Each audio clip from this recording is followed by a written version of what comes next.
बिस्मिल्लाहिर्रहमानिर्रहीम। हमारा आज का टॉपिक है जी एपिडर्मिस। आप लोगों ने ज़ूलॉजी में एनिमल्स के हवाले से भी एपिडर्मिस और एपिथेलियम ये अल्फाज पढ़े हुए हैं। प्लांट्स के लिए हम एपिथेलियम की बजाय एपिडर्मिस के लफ्ज़ को प्रेफर करते हैं। खासकर ज़ूलॉजी में भी यही लफ्ज़ इस्तेमाल कर लिया जाता है। अगर हम सिर्फ इसका लफ्ज़ी तर्जुमा देखते हैं, लफ्ज़ देखते हैं, तो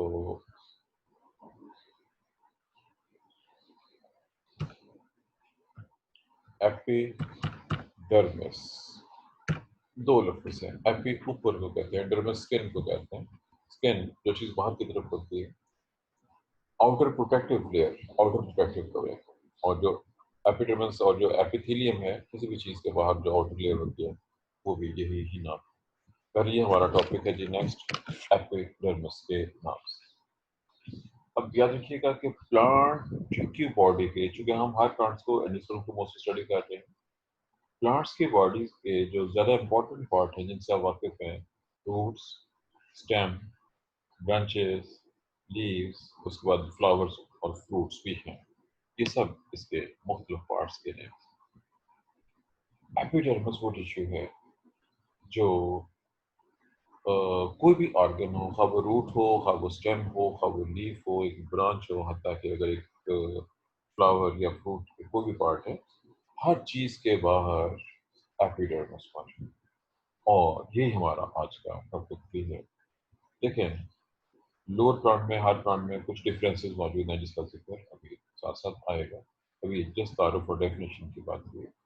वो सेल्स जो सबसे बाहर की तरफ किसी भी प्लांट ऑर्गन के बाहर मौजूद हैं, एक कवर की शक्ल में उसको कवर किए हुए हैं, और उनका बुनियादी फंक्शन जो मेन या प्राइमरी फंक्शन है, वो उस ऑर्गन की प्रोटेक्शन करना होता है। किस तरह से, ये एक अलग मसला है, उसे हम एपिडर्मिस का नाम देते हैं।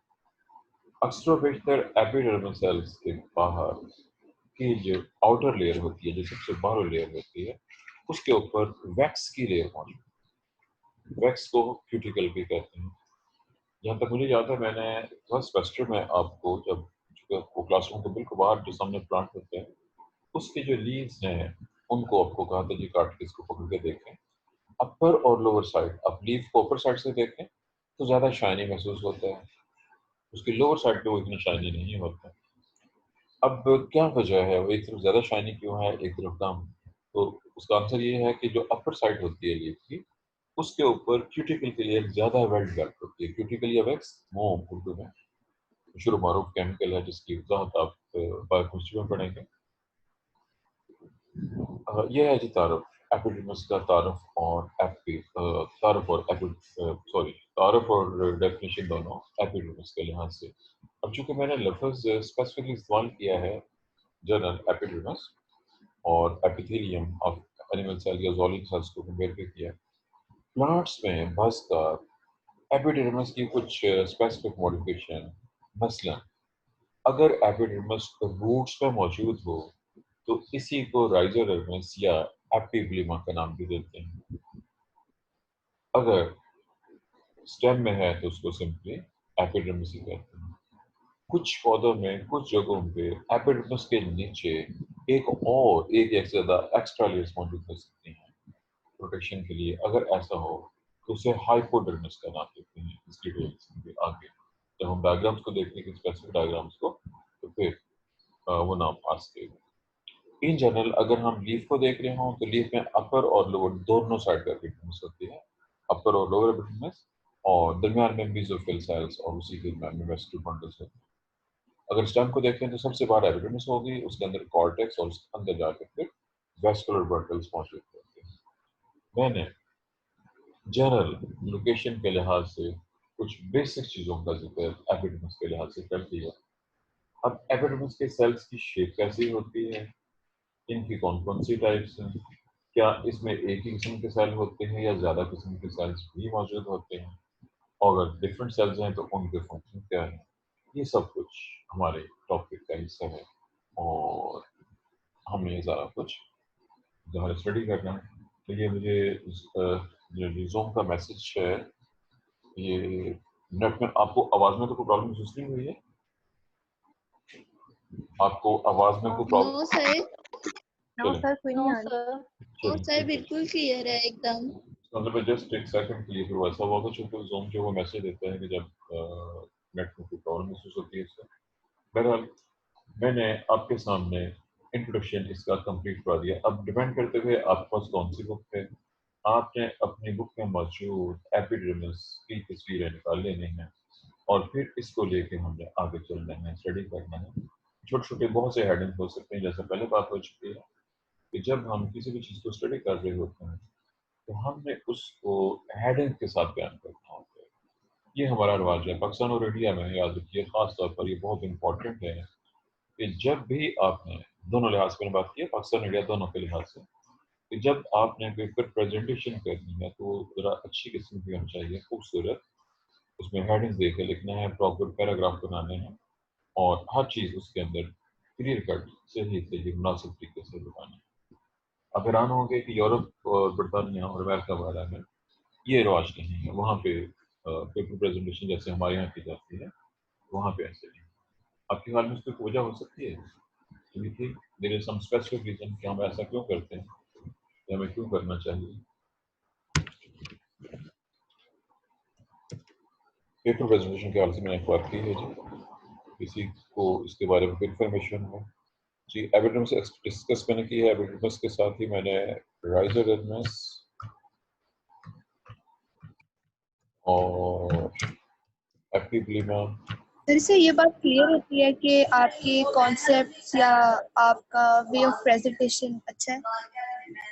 हाँ जी, बिल्कुल ठीक है। ऐसे ही असूली तौर पर साइंटिफिक जो मेथड है, साइंटिफिक मेथड नहीं कि जब कोई साइंटिस्ट कुछ चीज़ लिख रहा होता है वो भी चीज़ों को विद हेडिंग्स बयान करता है, चाहे हम भी अपनी चीज़ों को ऐसे ही इंट्रोडक्शन, डेफिनेशन, एक्सप्लेनेशन, डायग्राम, अगर कोई डिस्कवरी है, हिस्ट्री है, वो सब चीज़ें हेडिंग के साथ बयान की जाती हैं। उसकी इम्पोर्टेंस है, ये रिवाज है हमारा। लेकिन हमारे यहाँ ये ख़ास अब इसलिए ज़रूरी है कि पाकिस्तान में तो बहुत ज़्यादा ये है, प्रॉब्लम है, टीचर्स पेपर प्रॉपर चेक नहीं करते हैं। जो लोग पेपर चेक कर रहे होते हैं वो पेपर को प्रॉपर देखते नहीं है, पढ़ते नहीं है। मैंने देखने का इस्तेमाल किया, पेपर को सिर्फ देखते हैं, पढ़ते नहीं।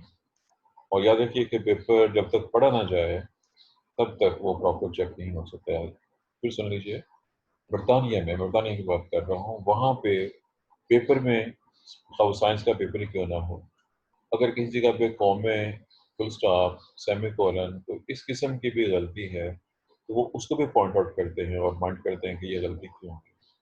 हमारे यहाँ जो मर्जी लिखा हुआ हो, कुछ लोग आंखें बंद करके पेपर चेक कर रहे होते हैं और उसका रिजल्ट क्या निकलता है इससे बहुत अच्छे तरीके से वाकिफ है। इस वजह से मैं पेपर की प्रेजेंटेशन के लिहाज से कह रहा हूँ जी, खास तौर पर आपने प्रेजेंटेशन को बहुत अच्छा रखा है जी। एपिडर्मिस, राइजोडर्मिस, एपिब्लिमा हो गया और उसके अलावा हाइपोडर्मिस का जिक्र किया मैंने, हाइपोडर्मिस, ये चीज़ें मेंशन हो गई।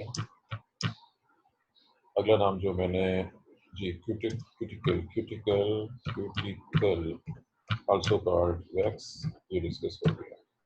ये मैंने तारुफ के अंदर ये सब चीज़ों का जिक्र कर दिया।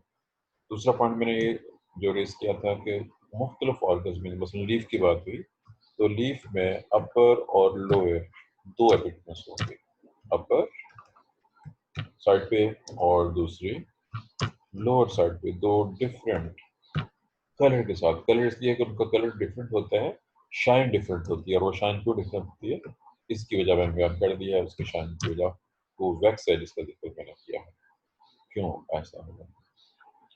ये थे जी क्रिटिकल के हद तक पॉइंट्स। अगला पॉइंट मैंने ये डिस्कस किया कि कोई भी ऑर्गन हो, लीफ का जिक्र हो गया, लीफ है, रूट है, स्टेम है, हर ऑर्गन के बाहर एपिडर्मिस मौजूद है, ताकि फ्लावर के बाहर और फ्रूट के बाहर भी मौजूद है। और इसका बुनियादी फंक्शन एक ही है और वो है प्रोटेक्शन। इसका सबसे पहला फंक्शन है प्रोटेक्शन। अब ये प्रोटेक्शन किस किस चीज़ से देगी? एब्रेजन से, रगड़ से बचाना, मैकेनिकल इंजरी से, इस तरह से कौन सी चीज़ें हैं। लेकिन फंक्शंस यहाँ पे हमारा मेन हेडिंग नहीं है, हमें फिलहाल अनाटॉमी के लिहाज से इसको देखना चाहिए। जैसे मैंने भी बात की थोड़ी देर पहले कि एपिडर्मिस के अंदर एक से ज़्यादा किस्म के सेल मौजूद हो सकते हैं। वो सेल जो एपिडर्मिस में मौजूद हैं उनमें से कुछ तो वो जो असली एपिडर्मिस है, जो हमारा असल हेडिंग है, वही है जिन्हें हम एपिडर्मिस सेल कहते हैं। लेकिन उसके अंदर चंद स्पेसिफिक सेल, मसलन अगर हम पत्ते को देख रहे हैं, अपर एपिडर्मिस, लोअर एपिडर्मिस, तो पत्ते की लोअर एपिडर्मिस में आपको गार्ड सेल्स और स्टोमेटा नजर आए। कहाँ पे? लीफ की लोअर एपिडर्मिस। इसकी डायग्राम और ये सेपरेट क्वेश्चन है हमारे हिस्ट्री का। ऐसे ही कुछ पौधों में चंद स्पेसिफिक सेल्स मौजूद हो सकते हैं एपिडर्मिस में, स्पेशलाइज्ड किस्म के सेल्स हैं जिनका काम स्टोरेज या कुछ और हो सकता है, जो मुख्तलिफ पौधों में मुख्तलिफ जगह पे हो सकते हैं। इसकी भी थोड़ी बहुत डिटेल आगे आए। और एक स्पेसिफिक हेडिंग जो कि आपके सिलेबस ने खास तौर पर मेंशन किया है, ट्राइकोम्स। बहुत से पौधों में एपिडर्मिस में से कुछ आउटग्रोथ निकली होती है। रूट में तो ये बहुत ही इंपॉर्टेंट है कि रूट हेयर्स जो है वो एपिडर्मिस सेल की अपेंडेजेस होती हैं। लेकिन फर्ज कीजिए आप सनफ्लावर को, सपोज आप सनफ्लावर के एक स्टेम को पील करके, छील के, पीलिंग मेथड में आपको बता चुका हूं पहले, छील के स्लाइड बनाते हैं, सिंपल स्लाइड, और उसको माइक्रोस्कोप में देखते हैं तो उसके ऊपर आपको ट्राइकोम्स, मैंने इसलिए नाम लिया कि सनफ्लावर के ऊपर बड़े प्रोमिनेंट जो है वो ट्राइकोम नजर आ जाते हैं। लेकिन ऐसे ही मूली के ऊपर मौजूद हैं, बहुत से पौधों में स्टेम के ऊपर, लीव्स के ऊपर, डिफरेंट सरफेस के ऊपर आउटवर्ड मौजूद हो सकती हैं जिन्हें ट्राइकोम्स का नेम दिया जाता है। और आपके सिलेबस में ये थियरी और प्रैक्टिकल दोनों में शामिल है ये वाला पॉइंट कि एपिडर्मिस की स्टडी, स्टोमेटा की स्टडी, ट्राइकोम्स की स्टडी, एपिडर्मल अपेंडेजेस की स्टडी, ये आपकी थियरी और प्रैक्टिकल दोनों में शामिल है। ये पॉइंट नोट कर लेना है। मैं आपको एक बार पहले भी बता चुका हूँ प्रैक्टिकल के हवाले से कि ये प्रैक्टिकल ऑलरेडी हुआ है, क्योंकि बच्चों के पास बड़े बहाने होते हैं जी, तो ये नहीं कराया गया, ये नहीं कराया गया। प्रैक्टिकल में असल चीज़ टीचर ने डेमोन्स्ट्रेट करना होता है कि ये काम ऐसे किया जा रहा है, बच्चों ने फिर उसको रिपीट करना होता है और फिर देखना होता है कि आपको नज़र क्या आ रहा है। तो दोबारा सुन लीजिए, क्योंकि ये जो हम थ्योरी पढ़ रहे हैं यही हमारा प्रैक्टिकल भी है। तो इसमें जो चीज़ आपने याद रखनी है वो ये कि मैं ऑलरेडी आपको बता चुका हूँ, मेरे ख्याल में शायद इसका पहले लिंक भी सेंड किया था, और मुझे लगता है कि आप में से बहुत ही कम कम बच्चों ने उसको देखा है, क्योंकि मुझे अंदाज़ा हो जाता है कितने बच्चों ने इसको चेक किया है। जिस तरह से आप क्लास में सोते रहते हैं, मुझे लगता है इसके बाद भी आप सोते ही रहते हैं, दो चार बच्चों के अलावा किसी को स्टडी में। वो सर मैंने चेक किया था। जी, मैं आपको नहीं कह रहा जी आप तो नहीं सोती हैं, मैंने मेजॉरिटी को कहा है, और आप मेजॉरिटी में शामिल नहीं हैं, आप मिनॉरिटी में शामिल हैं। आपकी क्लास में टोटल 5 बच्चे हैं जी। जोहा नंबर 1 पे है। जोहा के अलावा अब जो बाकी लोग हैं, जिसमें आप हैं, लाइबा है, रिमशा है, इशमाला है, ये 5 बच्चे हैं जो ज़्यादा एक्टिव हैं और सॉल्व करते हैं, सॉल्व का जवाब देते हैं। इसके अलावा शाज़ नादर कभी कभार कोई और, जिसको चुंगा कहते हैं, चुंगे के तौर पे बोल पड़ता है, 6 लगा लीजिए। अब बाकी क्लास क्या करती है, इस वक्त 16 लोग प्रेजेंट हैं और 16 में से 3-4 से ज़्यादा बोलने वाले बच्चे नहीं हैं, सोने वाले बच्चे हैं। अब मुझे यही महसूस होता है कि आप अल्लाह लोग अल्लाह सर, सर नो आप सर। जो यार ये ऐसी हम कोई बात करते तो नहीं है। हैं सर, ऐसी तो कोई बात नहीं है। अब ये तो जी कोई बात नहीं सर। ना होती। सर अब सारे बोलेंगे।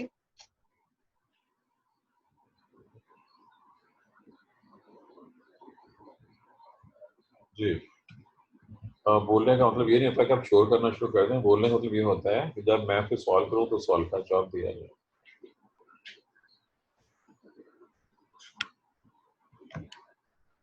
जो मैंने चूंकि आपको बता दिया थी, प्रैक्टिकल के हवाले से मैंने आपको बता दिया है कि प्रैक्टिकल, ये वाला प्रैक्टिकल जो है पील मेथड, याद कि स्टेम को पील करना भी कुछ ज़्यादा मुश्किल नहीं है, और अगर लीफ को पील करना हो तो वो चूंकि वीडियो मैंने ऑलरेडी अपलोड की हुई है, हमेशा वो वाला पत्ता आपने पील करना है जो मोटे वाला है। कंवार के अंदर या एलो, ये तो मशहूर मारूफ लफ्ज़ है जिनसे आप वाकिफ हैं, लेकिन पौधे हमारे पास 3-4 मुख्तलिफ पौधे हैं कॉलेज में जो मोटे होते हैं, सकुलेंट गूदे वाले। उनके पत्तों को आपने काट के अपने नेल्स की मदद से छीलना है और फिर उस एपिडर्मिस को स्लाइड के ऊपर रख के स्लाइड बना देना। क्योंकि पेडिकल के हवाले से मैं पहले कह चुका हुआ हूँ कि ये पेडिकल ऑलरेडी अपलोडेड है और ये आपके सिलेबस का बहुत अहम हिस्सा है। फैमिली, ये जो फ्लावर है, एक फ्लावर ने आना ही आना है। एक्सपेरिमेंट जो ये वाला मैंने बताया है भी आपको कि ये एक्सपेरिमेंट जिसके नाम का पेडिकल होना है, 2 हो गए। तीसरा सेक्शन कटिंग, टोटल ये 3-4 तो पेडिकल आपके सिलेबस में, और ज़ाहिर इन्होंने हर सूरत में आपको ये परफॉर्म करके दिखाना होगा, करना होगा, डायग्राम ड्रा करनी होगी। अब चूंकि असल चीज़ है परफॉर्मेंस, उसकी परफॉर्मेंस की वीडियो ऑलरेडी अपलोडेड है। एक बार फिर मैं कह रहा हूँ कि उसको जाके चेक कर लीजिए, देख लीजिए, क्योंकि होता यही होता है, हमारे यहाँ रवाज है, हम आमतौर पर ये पंजाबियों पर रवाज है कि पंजाबी आमतौर पर पठानों का और सिखों का मजाक उड़ाते हैं। ये हकीकत अपनी जगह पे होती है।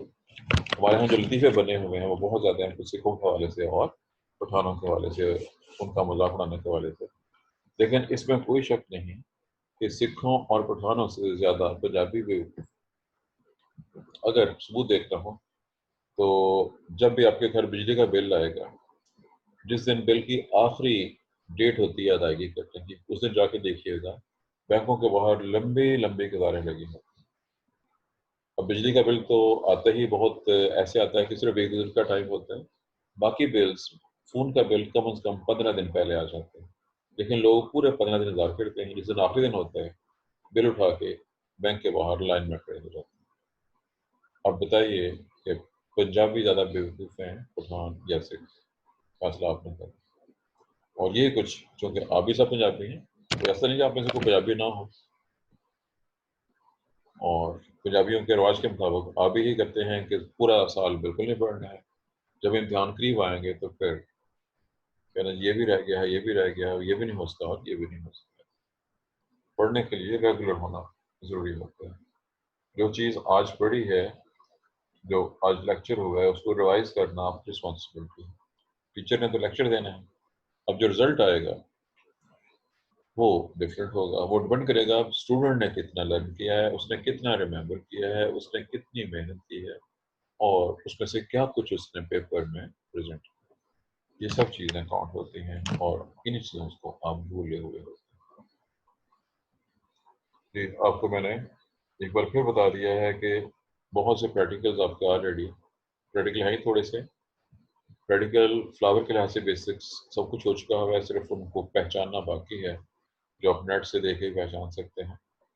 लेकिन पहचान सिलेबस में ऐसा शामिल नहीं है, क्योंकि डिस्क्रिप्शन है, फ्लावर्स के लिहाज से पूरे पौधे की डिस्क्रिप्शन शामिल है सिलेबस में।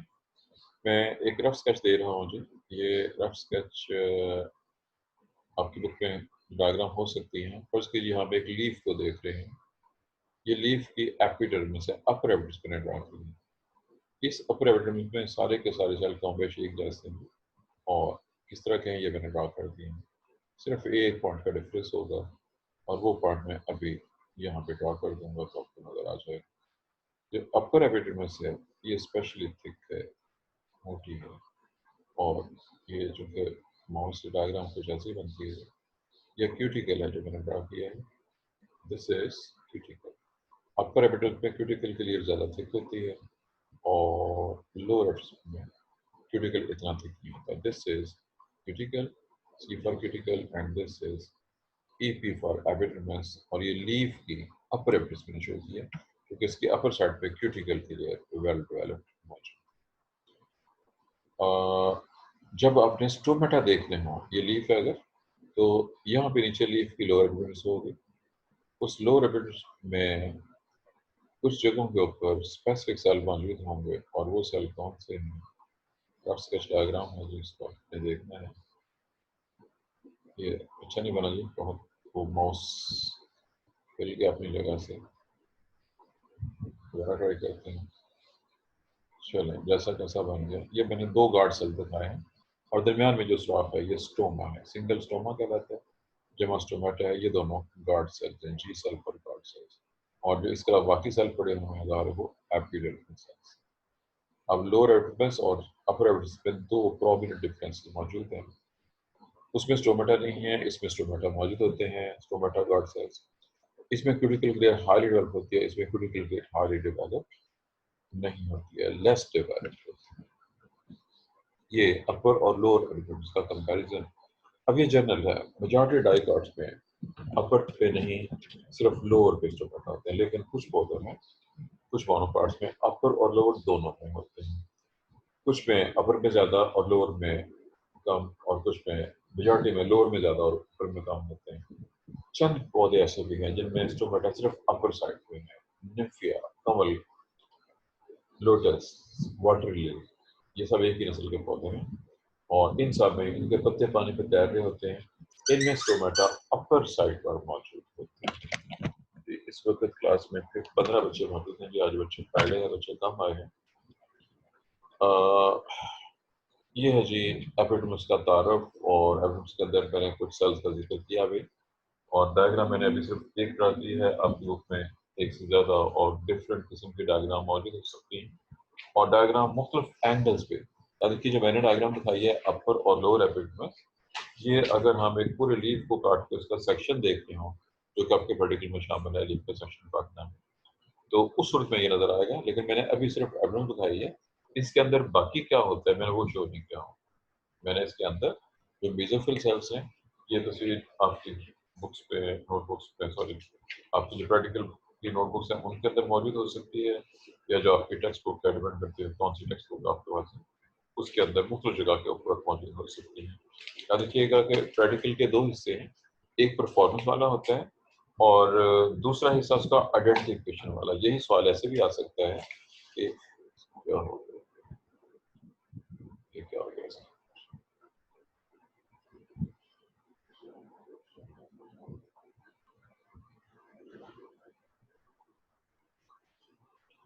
जी, जो बने बनाए स्लाइड्स हैं वो भी आपको दी जा सकती हैं कि आप इसको देखें, ड्रा करें और पहचानें।